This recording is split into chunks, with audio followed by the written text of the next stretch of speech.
Hello people of the internet, I'm not an Englishman, this is not the film directing masterclass, and this video is part 2 of stuff you need to make a short film.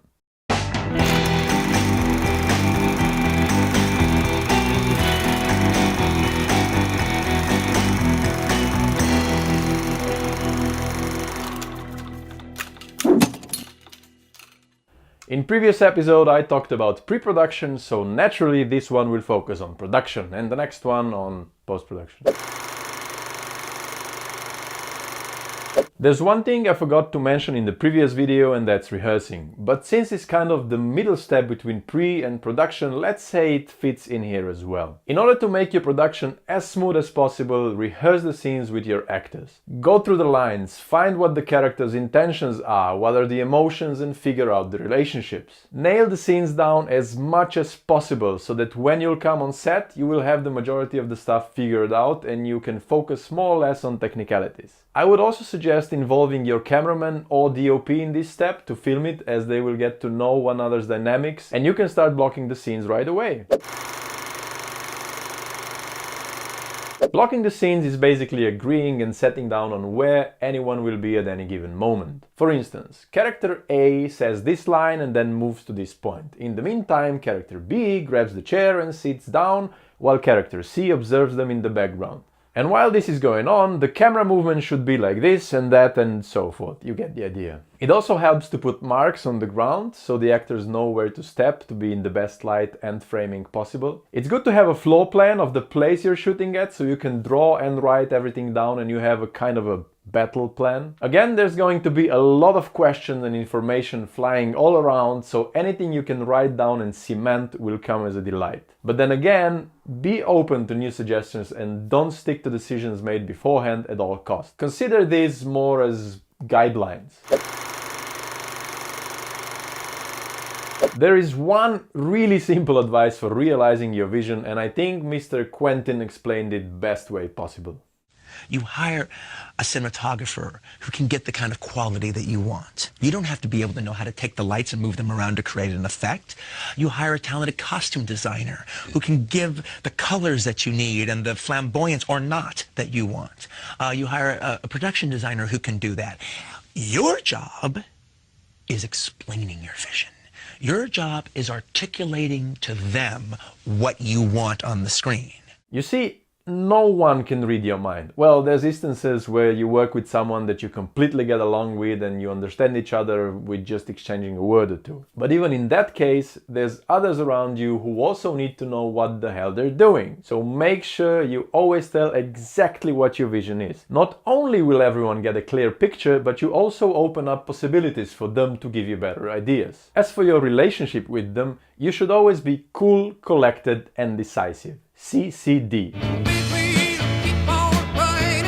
No, that's CCR. As a director, you're the leader of the band, the conductor or whatever you want. This doesn't mean you get to boost your ego sky high and shout at everyone at any given moment. This means that your decision is the final one, which regarding to how you look at it means you're either blessed or screwed. Because whenever you say, okay, let's do it this way, this is what's going to end up on film or on your memory cards. Of course, you can always try stuff in several different ways, but again, it all depends on your budget and time. Now, this depends on the size of your crew, but I would suggest you tell everyone to talk about ideas and problems to their bosses. So for instance, if a gaffer thinks something should be done otherwise, let him tell this to the DOP and then the DOP will tell it to you. This is not to make you appear more like a boss, but otherwise there's going to be the whole set telling you their thoughts and ideas, and it's quite impossible to work that way. And always lead by example. You're the first person to come on set and the last one to leave. You're also the last one to get lunch. Oh, and always eat with your crew. Do not try and isolate yourself from them. Be a director, not a dictator. Get it? Dictator, as in dick and dictate. Yeah, whatever.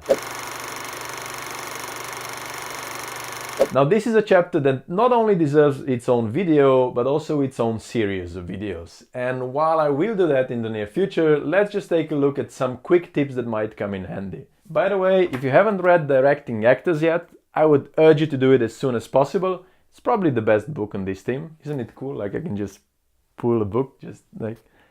Yeah, let's go on. Also, a lot of stuff I'm talking in this video was taken from this book. Don't overcomplicate with what feelings you want them to project or what you want them to do. I want you to feel regret, but at the same time you're kind of happy in your own quirky way, and yet we can feel this omnipresent manic depression in your eyes. I mean, if you get an actor who can A, pull that one off, and B, not tell you to go and have a very exotic relationship with your mother, you might want to stick to her or him. Keep the directions as simple as possible and don't give them two things at the same time.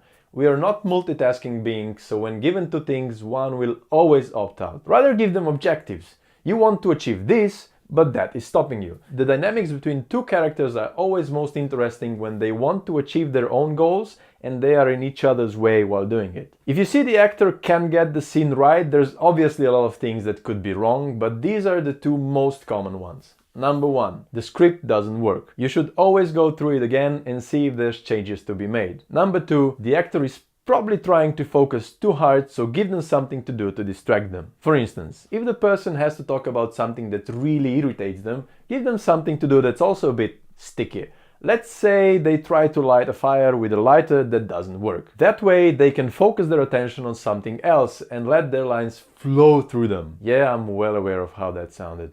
And one more thing to keep in mind is a problematic actor is an actor with a problem. If someone can't seem to get their stuff together on set, there's probably something bothering them. Now be professional about it, sit down with them somewhere privately and ask them what's bothering them. Let them know that you acknowledge the problem and that you need to solve it because it's dragging the whole production behind. But also let them know that you want to solve the problem and try and help with coming up with solutions.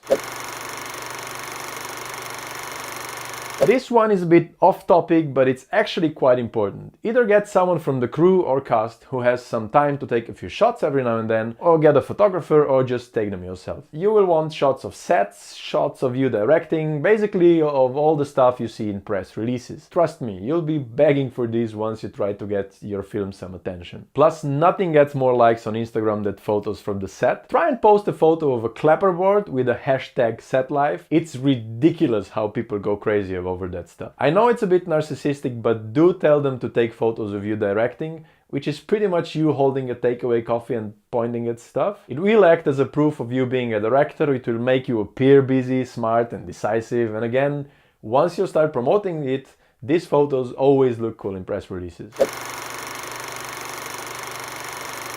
Try and avoid using the sentence, "we'll fix it in post" completely. If possible, fix everything on set. You are there and you can do it. And if it takes an additional take, do it. Surround yourself with people who are professionals and detail-oriented and try and nail the shot down as good as possible. There's always going to be flaws as there's too many factors involved in filmmaking, but taking care of as many of them as possible on set will make your post-production life so much easier. Plus the film always has a more natural feeling to it if majority of stuff was done on set.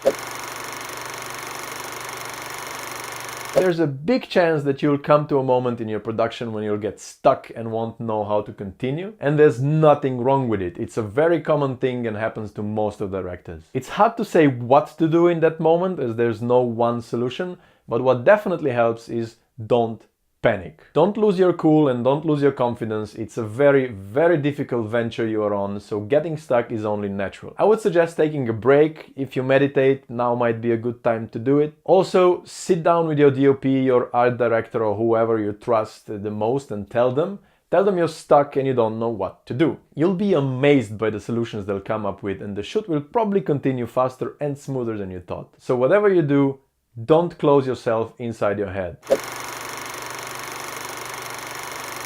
Always, at any given moment, have water and coffee on set. There's no excuses for not having that. People will excuse you for not having the most gourmet food available, but you will not go down well in history and on set if people don't have water. Also, when choosing food, choose fuel. It's nice to have variety and exotic food, but filmmaking is physical work that can last up to 12 hours or even longer. And running around sets, carrying lights and equipment and delivering lines with complete focus is not that easy on just spring rolls and hummus, although nothing wrong with having them as a side shows. Okay, that's it for the production part. I'm pretty sure I left out loads of stuff, but there's just not enough time in one episode to cover every single detail. There's episodes coming up where I will talk about each of these things individually, but for now I hope that helps you somehow. Thanks for watching. Do click the like button, I won't be angry. Sharing the video won't make me any angrier either.